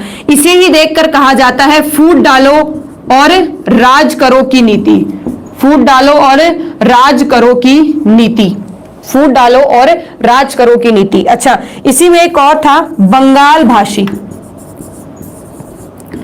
ठीक है, बंगाल भाषी जो लोग थे उन्हें भी तोड़ देना, उन्हें भी क्या कर देना, तोड़ देना, उन्हें भी अलग कर देना। ये भी क्या था, उनका वास्तविक कारण था। बात समझ में आ गई? ये पॉइंट यहां तक क्लियर होता है, ये चीज यहां तक दिमाग में क्लियर होती है कि क्या हुआ, कैसे हुआ। वास्तविक कारण राष्ट्रवाद को दबा देना, हिंदू मुस्लिम को अलग अलग रखना और बंगाली भाषा के लोगों को अलग कर देना। ठीक है, ये इनके मुख्य रीजन थे, वास्तविक कारण ये रहे। ठीक है, ये तो कारण की बात आ गई। अब बात कर लेते हैं इस बंगाल विभाजन से आंदोलन कैसे हुए, क्या किया आप लोगों ने। तो जैसे ही बंगाल विभाजन की घोषणा हुई, बंगाल विभाजन की घोषणा होते मैंने तुम्हें बताया, बंगाल विभाजन की घोषणा हुई। पहली बात, घोषणा होते ही स्थानीय लोगों ने, घोषणा होते ही स्थानीय लोगों ने आंदोलन किया और उस आंदोलन का नाम दिया बंग भंग आंदोलन। ठीक है, इन्होंने आंदोलन किया। इस आंदोलन के साथ, ध्यान से सुनना, इस आंदोलन के साथ कांग्रेस जुड़ गई। इस आंदोलन के साथ क्या हो गई, कांग्रेस जुड़ गई। अब बात को थोड़ा सा गौर से सुनना, यहां कांग्रेस के दो दल निकल कर आते हैं, एक तो उदारवादी और एक उग्रवादी। ठीक है, उदारवादी क्या कहते हैं, उदारवादी कहते हैं कि इंग्लैंड और प्लस भारत के जो शिक्षित लोग हैं वो सब मिलकर अंग्रेजों पर दबाव बनाएंगे कि बंगाल विभाजन को वापस ले लिया जाए। मतलब ये कह रहे हैं कि हम अंग्रेजों से बात करेंगे कि बंगाल का विभाजन मत करो, ये उदारवादी व्यक्ति कह रहे हैं। अब देखना, ये तो उदारवादी है। अब उग्रवादी आएंगे, बोले अच्छा कुछ नहीं होना आपकी बातचीत से, कुछ भी नहीं बटेगा आपकी बातचीत से, हम तो आंदोलन करेंगे। ठीक है, और उग्रवादियों की जो कार्य थे वो क्या था, स्वराज, स्वदेशी, बहिष्कार, स्वराज, स्वदेशी, बहिष्कार, ये इनके मुख्य उद्देश्य थे। तो उग्रवादियों ने कहा भाई हम तो आंदोलन करेंगे, इन्होंने कहा हम क्या करेंगे, आंदोलन करेंगे। और उग्रवादियों ने 7 अगस्त को, ध्यान से सुनना, उग्रवादियों ने 7 अगस्त 1905 को कलकत्ता के टाउन हॉल से, ये ध्यान से सुनना, कलकत्ता के टाउन हॉल से, कलकत्ता के टाउन हॉल में इकट्ठा होकर स्वदेशी आंदोलन की शुरुआत कर दी। स्वदेशी आंदोलन की शुरुआत कब हुई, 7 अगस्त 1905 को। बात समझ में आ गई? तो उदारवादी, देखो मैंने कहा था ना दोनों साथ काम करेंगे बेटा। तो ये आंदोलन स्थानीय लोगों ने किया, इनके साथ कांग्रेस मिल गई। स्थानीय लोगों के साथ कौन मिल गई, कांग्रेस मिल गई।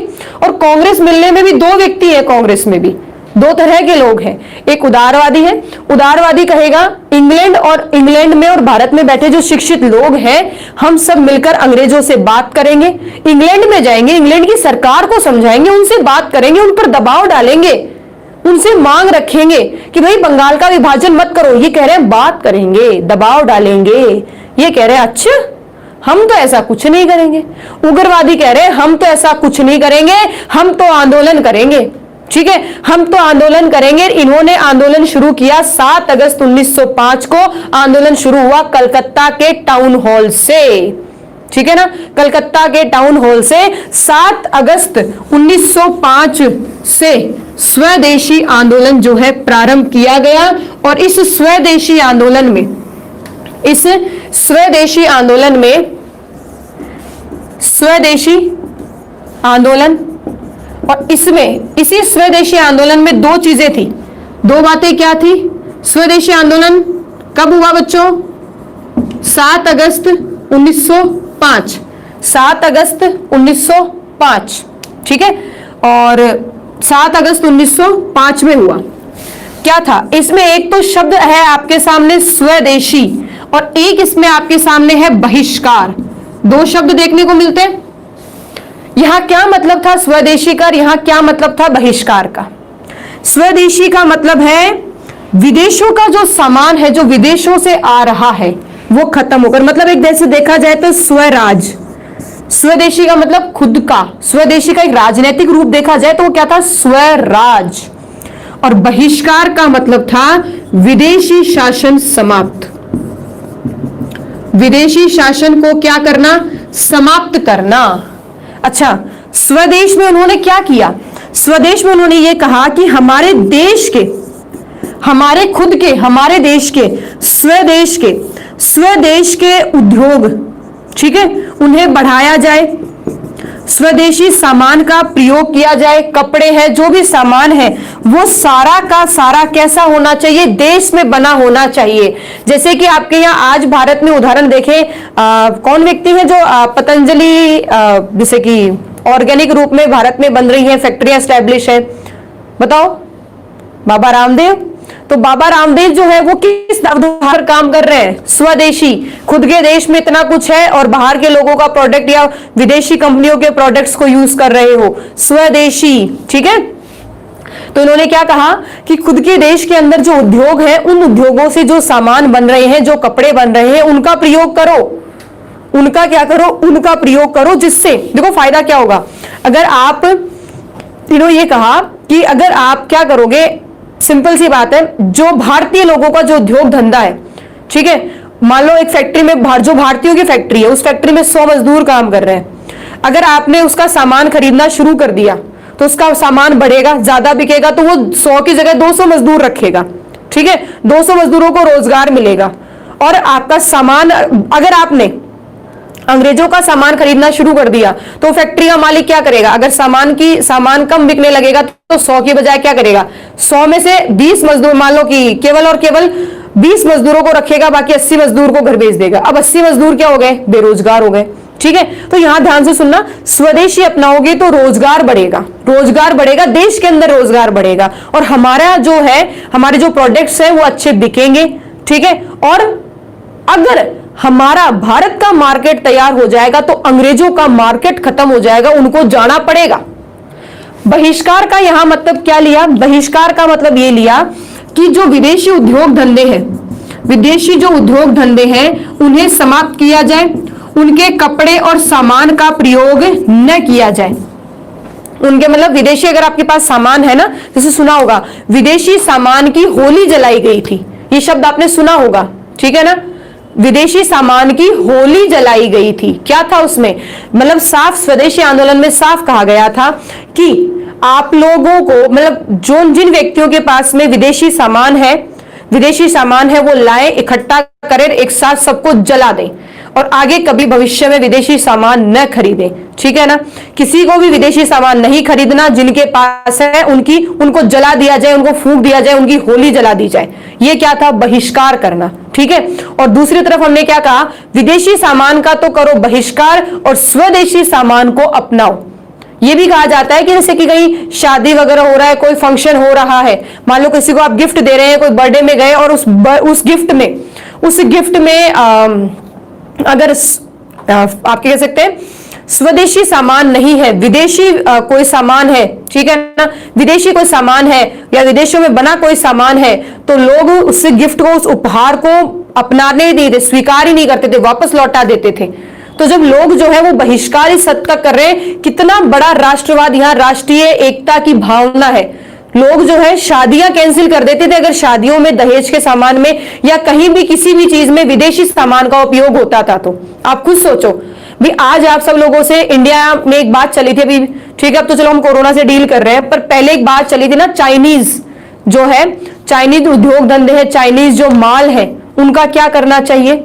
चाइनीज उद्योग धंधे हैं, माल है, उन सबका बहिष्कार करो, उनका प्रयोग मत करो, चाइनीज मांझा मत लो, चाइनीज सामान मत लो, क्योंकि चाइना जो है वो आपके उद्योग धंधों को समाप्त करना चाहती है और खुद का काम जो है वो स्टैब्लिश करना चाहती है। ये कहा था ना, पर हम लोग कितनी बात मानते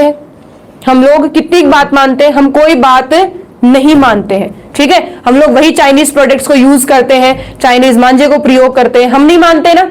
हाँ बिल्कुल, टिकटॉक है, ठीक है, टिकटॉक है, ये सारी चीजों को आप यूज करते हैं। तो मुझे बताओ, एक आप लोगों के अंदर एक भावना होनी चाहिए कि जो देश हमारे साथ ऐसा कुछ कर रहा है, ठीक है, उन लोगों के प्रति आप के अंदर भी गुस्सा होना चाहिए। हर व्यक्ति जो सोचता है वो सोचता है मेरा क्या फायदा है, मैं तो लूंगा चाइनीज प्रोडक्ट का, हमें सस्ता आ रहा है।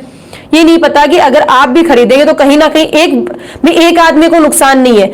अर्थव्यवस्था एक ऐसी चेन होती है जिसमें हर व्यक्ति को नुकसान होता है, ठीक है, एक को नुकसान नहीं है, वो फिर आगे चलकर बहुत सारे व्यक्तियों को नुकसान होता है। तो बात को समझो, अगर आप चाइनीज माल को नहीं खरीदेंगे तो जो दुकानदार है वो भी चाइनीज माल नहीं रखेगा, ठीक है, वो नहीं रखेगा तो आगे से खरीदेगा भी कोई नहीं, खरीदेगा कोई नहीं तो चाइना को समझ में आ जाएगा कि भारतीय लोगों में कितनी बड़ी एकता है, कितनी बड़ी एकता है। जब एक आदेश जारी हो गया कि चाइनीज मांझा या चाइनीज सामान का प्रयोग नहीं किया जाए और अचानक से चाइना का मार्केट भारत में ठप हो जाए, तो आप सोचो चाइना को भी पता चल जाएगा कितनी बड़ी पावर है। पर हम लोग ऐसा नहीं करते हैं ना, ठीक है, हम लोग ऐसा नहीं करते, हम चोरी छुपे काम में ले लेते हैं चीजों को। तो चाइना को यह पता है कि भारत में एकता नहीं है और उसका मार्केट बर्बाद कर दूंगा मैं आराम से। तो इस चीज में एकता रखो बेटा। पहले के लोग देखो कितने अच्छे थे, उन्होंने बिल्कुल इसमें बढ़ चढ़कर भाग लिया है। सब लोगों ने, जिनके पास कोई विदेशी सामान था, चाहे वो कितना ही बहुमूल्य क्यों ना, उसे जला दिया, उसे फेंक दिया, उसे नष्ट कर दिया और स्वदेशी सामान को अपनाने लगे। इससे थोड़ा फायदा भी हुआ, ऐसी बात नहीं है, इससे फायदा भी हुआ है भाई। जितनी दूर तक फैला ना उतनी दूर तक काफी फायदा भी हुआ। उद्योग धंधे भी हमारे थोड़े सबल में आने लगे, लोगों को काम भी मिलने लगा, स्वदेशी सामान भी हम अपनाने लगे। तो स्वदेशी आंदोलन क्या था बच्चों? हमारे देश का सामान उपयोग में लिया जाए, हमारे भारत के उद्योग धंधों को बढ़ाया जाए, ठीक है, और विदेशी सामान का बहिष्कार किया जाए, विदेशी सामान को जला दिया जाए, उसका उपयोग न किया जाए और विदेशी मार्केट को खत्म किया जाए और भारतीय मार्केट को डेवलप किया जाए। ये हमारा उद्देश्य था स्वदेशी आंदोलन से, ठीक है। तो बंगाल विभाजन से क्या पैदा होता है? स्वदेशी आंदोलन पैदा होता है और स्वदेशी आंदोलन कलकत्ता के टाउन हॉल से शुरू होता है 7 अगस्त 1905 से। पर देखो बेटा, ये आंदोलन भी इतना ज्यादा सक्सेसफुल नहीं रहा। देखो आप खुद देख लो, 7 अगस्त को ये आंदोलन हो रहा है, परंतु फिर भी 16 अक्टूबर 1905 को विभाजन हो जाता है, विभाजन प्रभावी हो जाता है, मतलब विभाजन लागू हो जाता है। और लागू होने पर इस दिन को शोक दिवस के रूप में मनाया जाता है। इस दिन सभी लोगों ने, मतलब हिंदू मुसलमान जो भी थे, सब लोगों ने एक दूसरे को राखी बांधी, लोगों ने गंगा स्नान किया, लोगों ने उपवास रखा, ठीक है। ये उनकी भारतीयों की एकता थी। ये भारतीयों की क्या थी? एकता थी, जो कि आजकल तो कम मिलती है देखने को। ये एकता थी, परंतु धीरे धीरे ये एकता भी क्या हो गई थी बच्चों? खत्म हो गई थी। तो बात यहां तक क्लियर होती है।